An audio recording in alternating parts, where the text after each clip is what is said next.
দেশের মানুষ হয়তো আপনাদেরকে দায়িত্ব দিবে, কিন্তু সেভাবে আপনাদেরকে নিজেদেরকে তৈরি করতে হবে। দায়িত্ব নিতে হলে দায়িত্বশীল ভূমিকা পালন করতে হবে। দায়িত্ব নিতে হলে দায়িত্ব নেওয়ার মতন নিজেকে যোগ্য করে গড়ে তুলতে হবে। আজকে আসুন এই সম্মেলনে যেমন আমরা আজকে সিদ্ধান্ত নেব যে আগামী দিন চুয়াডাঙ্গায় কারা দলকে পরিচালনা করবেন, সেই যোগ্য নেতৃত্ব যেমন আমরা বাছাই করে নিব, একই সাথে আসুন আজকে আমরা এখানে সকলে মিলে প্রতিজ্ঞাবদ্ধ হই, আমরা যে যেই পর্যায়েরই নেতা বা কর্মী হয়ে থাকি না কেন, প্রিয় সহকর্মীবৃন্দ মন দিয়ে শুনবেন দয়া করে এই কথাটি আমার, আমরা যে পর্যায়ের নেতা কর্মী হয়ে থাকি না কেন, এখানে উপস্থিত আপনারা যারা আছেন, হতে পারেন আপনাদের মধ্যে থেকে কেউ ইউনিয়ন পর্যায়ের, কেউ ওয়ার্ড পর্যায়ের, কেউ থানা পর্যায়ের, কেউ জেলা পর্যায়ে, যে যেই পর্যায়ে হন না কেন নেতা বা কর্মী, সেটি বড় কথা না।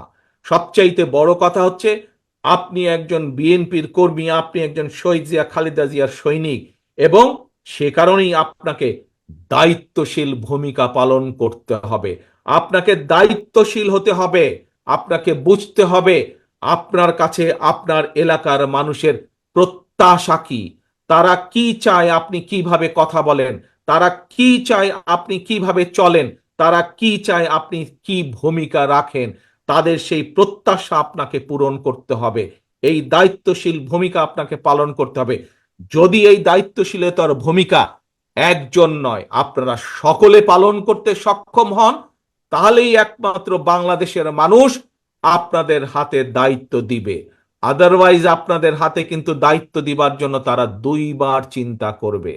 কাজে প্রিয় সহকর্মীবৃন্দ, আজকে এই সম্মেলনে পরিষ্কারভাবে আমি বলে দিতে চাই একটি কথা, সেটি হচ্ছে স্বৈরাচারের দল নেই এখন, মানুষ তাকে, সাধারণ মানুষরা তাদেরকে ঘৃণা করে। তাদের বিগত 15 বছর, এক যুগের বেশি সময় ধরে তারা দেশ এবং দেশের মানুষের সাথে যা করেছে, কিন্তু তার অর্থ এই নয় যে সবকিছু খুব মসৃণ হয়ে গিয়েছে। সামনের পথ কিন্তু অনেক সংকটাপূর্ণ পথ। যেই নির্বাচনের কথা আপনাদের সামনে আমি তুলে ধরেছি, যেই নির্বাচনের কথা দলের মহাসচিব সাহেব এখানে উল্লেখ করেছেন, সেই নির্বাচনকে যদি পাড়ি দিতে হয়, অনেক সংকটপূর্ণ একটি পথ, অনেক পিচ্ছিল পথ আপনাদেরকে পাড়ি দিবে।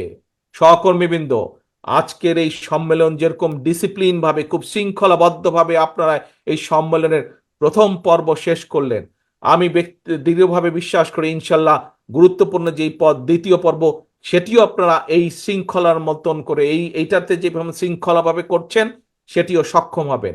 কিন্তু এই সম্মেলনই শুধু করলে হবে না, আপনারা বিএনপির কর্মী, বিএনপির নেতা, এটি মনে রাখতে হবে। চুয়াডাঙ্গায় আপনারা সীমাবদ্ধ নন, আপনারা ছড়িয়ে আছেন বাংলাদেশের 55,126 বর্গ মাইল।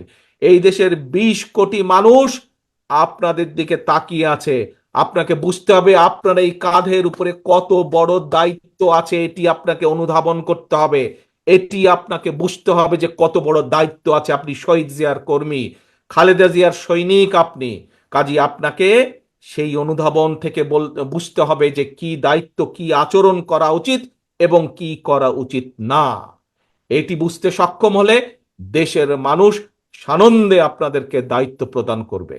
কাজেই আসুন আজকে আমরা প্রতিজ্ঞাবদ্ধ হই, এখানে উপস্থিত প্রতিটা মানুষ যারা নিজেকে শহীদ জিয়ার সৈনিক বলেন, যারা নিজেকে নিজেকে খালেদা জিয়ার কর্মী হিসাবে দাবি করেন, প্রত্যেকটি মানুষ আজকে আমরা প্রতিজ্ঞাবদ্ধ হই যে আজ আমাদের আচরণ, এই মুহূর্ত থেকে আগামী দিনগুলো প্রত্যেকটি দিন আমাদের আচরণ হবে বাংলাদেশের মানুষের প্রত্যাশা অনুযায়ী।